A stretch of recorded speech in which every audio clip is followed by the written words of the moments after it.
All right, weeks it's been sitting and it's still cranked.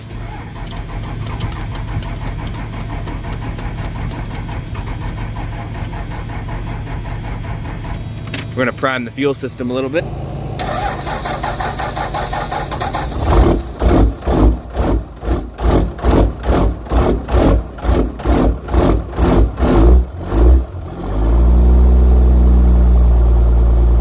All right, so everything in the shop today was dead except Josh's truck. The one that y'all said needed batteries is the only one that actually put up a fight of starting. I don't know why, even this was dead. So we got this charged up. We're just waiting on some ABS parts for this.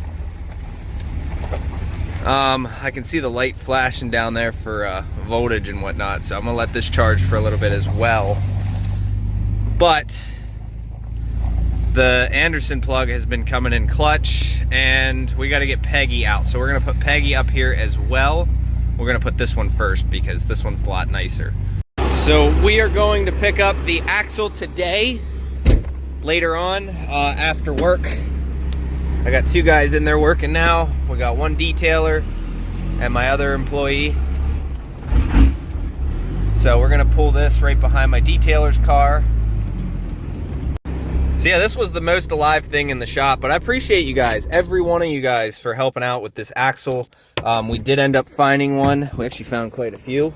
So instead of fixing the 1 tire fryer, we're getting a axle that is actually limited slip. So both will spin like Bertha. So what we're gonna do now is we're gonna get Peggy out of the shop.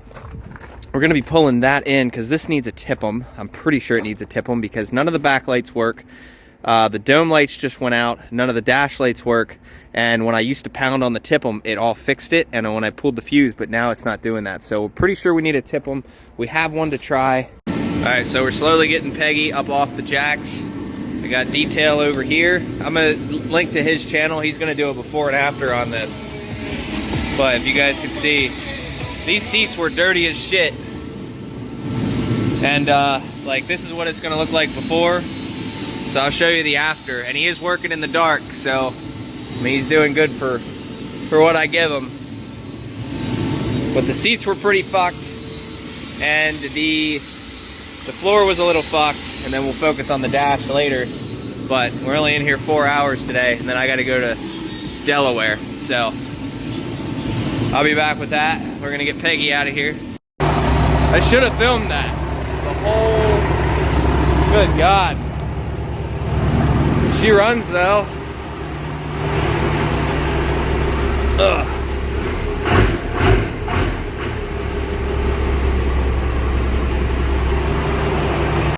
All right, we're gonna pull. I don't have a hitch yet, so we're going off the gooseneck ball. We're just pulling it out, and then we're gonna take it up the hill. I took the tailgate off because I smashed that last time. All right, you guys can see no dome lights, backlight doesn't work, and no gate. Here, I'll show you. We're gonna try the TIPM from the black truck, and if it works, we give him money for it. But you guys will see. Turn the lights on, nothing. And it used to be you smack the TIPM and everything would come on. So that's what leads me to believe it's this. If we replace the TIPM and that doesn't fix it, then I know I need to pull my cluster and start fucking with that. But let's get this TIPM pulled out. I think it's safe to say I think I found the problem. I'm willing to bet with that connection there, it might not even be the TIPM at all. So I'm gonna fix this correctly because I think I don't know if I did. I don't think I did that. All right, I cleaned up the wiring, gave it a little duct connector right there, and then soaked it in penetrating oil because there is a few little broken spots which we'll address if needed, but I'm gonna throw this back in. As much as I'm sure that was a problem somewhere, it was not my problem. So, next step. The leaf stuck in my tire. Now we'll pull it back out, and I mean, I'm gonna swap it just to see what happens, but I'm sure we have any other wiring issues somewhere else. Well, that's some bullshit. That cost me some money. New TIPM, and guess what? Everything works. Watch this. Cargo light. Wait a second. Wait a second. What? It just worked. What the fuck? Well, now it doesn't. I don't know. So it's not the TIPM. It's now that the fuses are fixed, everything works again. But oh, went through, replaced all of the fuses. Everything works now. Cool. It's not the TIPM. So we got the wiring, all new fuses. I went through, pulled every fuse in here, replaced it. All right, we got everything working with Brithonomus. We got the box filled. Got my jack, because we're making a trip, so I got fab stuff and some other little odds and ends in here. Make sure those are back where they need to be. But everything works now. Getting that organized. Almost got the dash out. I'm gonna update you on Brandon here in a minute. But dash is ready to come out because the whole thing, we're basically selling the dash and steering wheel and like all that stuff. $450 for the whole center and then $200 for the door cards. So they're in good condition. He actually cleaned them before. Let's see how we doing over here. We're about to head out. A lot cleaner. Not nitpicking. We need to get out of here at 2 on the dot. So wherever it's left, it's left. But ooh, definitely smells like cleaner. Be a lot nicer. All right, before we head to Delaware, new gooseneck ball came in. You guys can see just how much more room there is. All right, we've got about 2.5 hours until we're there. I think it was like 3 hours or something. So, I mean, we'll probably get about 6 hours of drive in today on top of the 4 hours in the shop. So let's get moving. All right, sorry for the shit quality, but oh man, that's bright. All right, so we have been driving 178-minute run time, 141 miles. So we're heading to the gym now. So that is 2 hours, 21 minutes. So we're gonna get headed, cut some people off. Let's get it. I'll show you guys the axle when we get back into the shop on Tuesday. All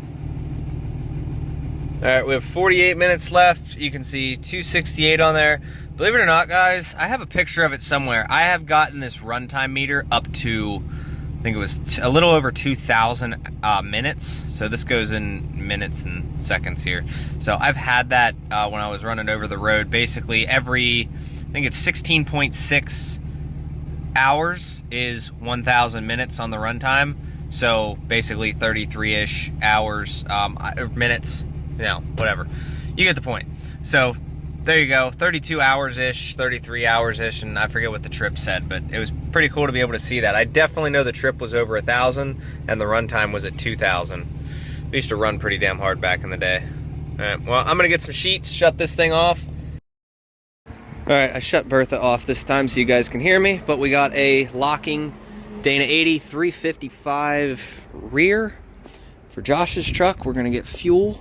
Just, got done with the trip, so I don't know. Definitely looks different than what Josh's was, but it's a 355 instead of a 354, so we're gonna fill the tank. I think we're down to a quarter, and since I did all the work with the TIPM, it reset my mileage, so I really don't know what we're getting on this tank, but it is like 404 for diesel. This says 409, but we're getting it for like 402, I think.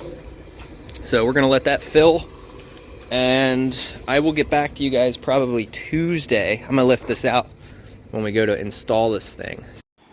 All right, we're back. Took off for Christmas. Had to. Got family stuff. So we're gonna get this axle out and then bring Josh's truck in. I gotta get that pulled out. I've had this thing charging over the weekend, so we should have a full thing of batteries. Gonna give you guys a quick update. We just have to bleed the power steering, and we are also going to get this on order. You guys can see somebody rigged a bolt in there, and that's really bad. So this pedal grabs literally all the way at the floor, but with the proper bolt, it'll bring it up. So besides that, we might do a set of clutch hydraulics down the road, but in the meantime, this needs to go out because this is officially done. So Josh's truck's next. We're gonna get everything set aside. I'd like to have this axle in today, so we're gonna get it pulled, and we're gonna take some measurements, make sure everything's good before we start tearing the axle apart. All right, so before I close this thing out, I'm gonna show you guys the interior because I told you I would. So Brandon came and did this. You guys can see how clean everything is. She looks beautiful, because before it did not. See all that? Besides my mud print there, but the interior looks really, really nice. So there you go. Just waiting on that clutch piece and potentially hydraulics. He said about pulling the bed, but we'll do that at a later date if he decides. And then we're just waiting on the ABS parts for this and a trans for this. All right, before we bring Josh's truck in, I got this thing up against the wall. I'm stuck with this until it sells. So first person to come get $650, come get it. I mean, it's not as bad as people think. A little bit of cross member work, but this thing would be absolutely perfect for a race truck build. A single cab, I left all the connectors there. Nothing's cut, nothing's broken. The only thing is like the fuel tank mounts. You guys will see right there, which again, not a big deal, would make a perfect race truck frame. So if anybody wants to build something cool, here it is. Still have the steering box attached. Get it sandblasted, get it coated, she'll be all right. But yeah, $650. Somebody come and get this thing from me. The whole harness is intact, and I'm gonna move the cab and I'm gonna slide that right here so then we can pull Josh's truck right about here. Guys, check it out. There is nothing in the shop. I'm caught up, right? No, I'm just kidding. I'm not actually caught up. So we're gonna bring Josh's truck in next, start dropping that rear axle. We do have some clusterfuck things to do on this axle. One being, the guy cut this hose, so we're gonna end up replacing this entire little section here. Probably gonna take all of the parts Josh has on the other axle and put them onto this axle. And we'll go from there. I'm not messing with any of the brakes back here. Everything should be good on the inside of the drums. But that also means the e-brakes hopefully should be all right. He did cut those cables, so it is what it is. But let's get this moved out of the way and get Josh's truck in here. And we're gonna do that one right here. So as of right now, we have Josh's truck in. We have 1, 2, 3 projects in right now. So, and we also have 1 waiting to be dropped off. So this one, we're gonna get everything pulled. We are gonna do a little bit of welding on this truck while the exhaust is down, or while the axle's down, because you can see he broke a clamp and this thing's just ready to come off.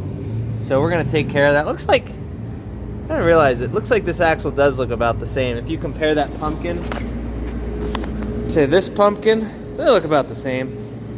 Might be a little skinnier. That's what I'm trying to figure out here. Looks about the same. We'll measure, do some comparisons and everything.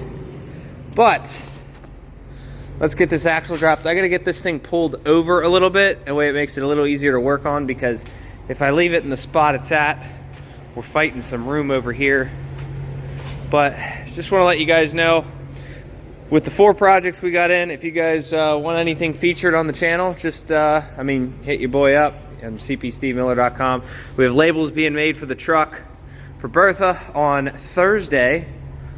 So all that stuff's good. I think we're going Thursday as well to go pick up a tow truck, and I got the hitch for Bertha coming. That was like $500 through XDP, and the old gooseneck. So we got that moved back.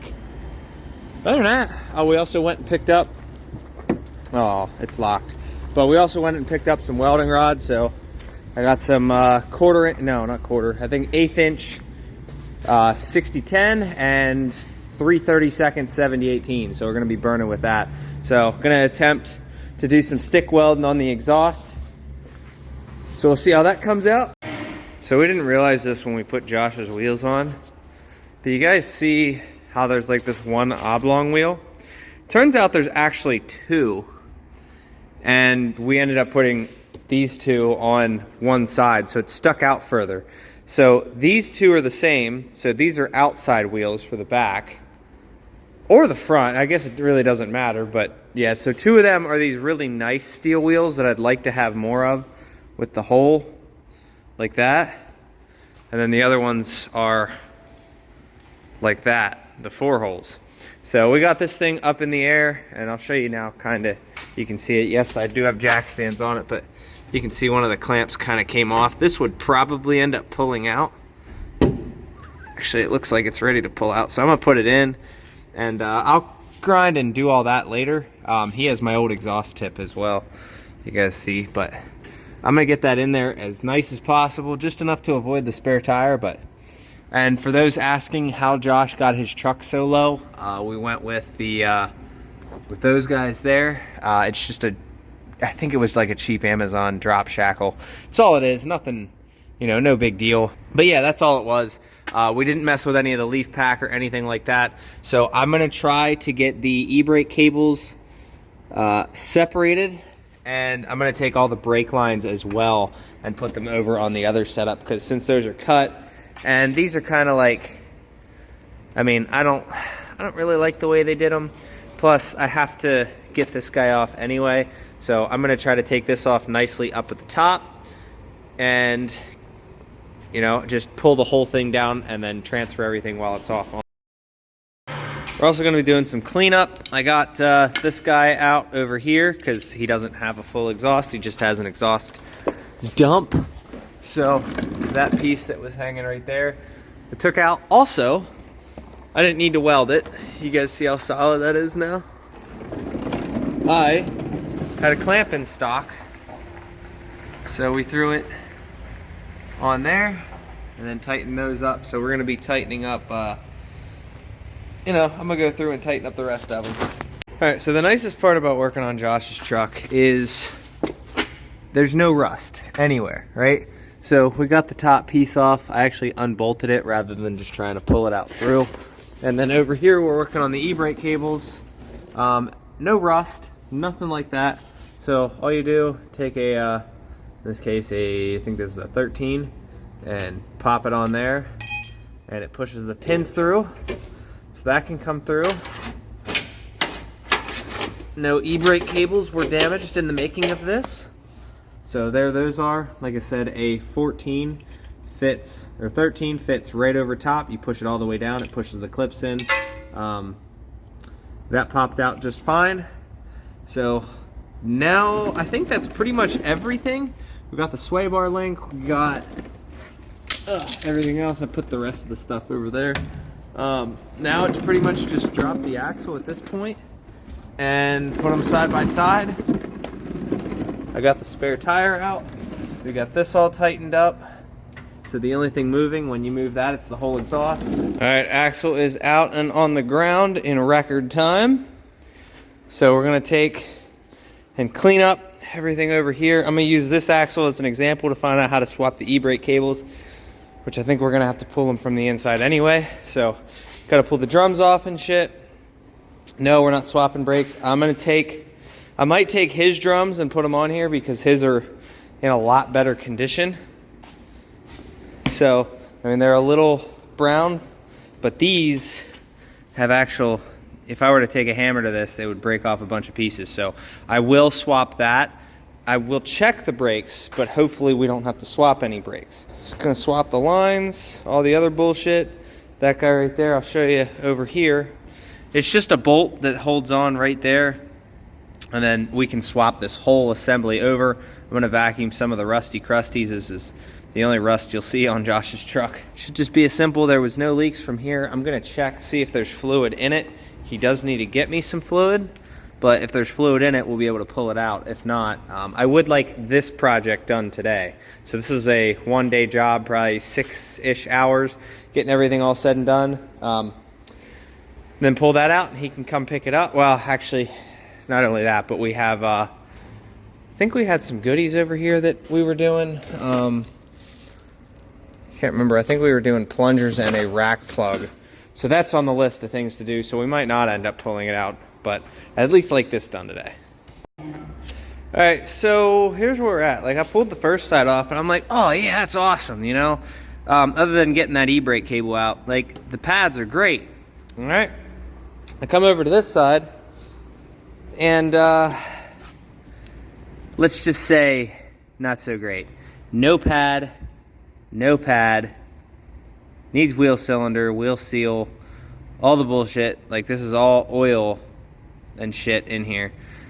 So what was going to be easy on one side is not on the other. So we might as well just swap everything from the other over, because Josh has good pads. He has good pretty much everything. So we're going to continue to swap everything over. I definitely want to eat something before I decide to start tearing into this. So I think I'm going to kill the video here because the video is getting long enough. Next video, we will have this thing together, and we are going to be working on doing some pump modifications and a rack plug. So hope you guys enjoyed. Like I said, if you guys want to see any of your projects on here, just hit me up, cpstevemiller.com. You can either send me an email, give me a call, whatever. So see you guys in the next video. I'm done for the day. Well, not for the day, but like I'm done for this video, and then I'll be back after. I'm gonna go eat some lunch. So see y'all.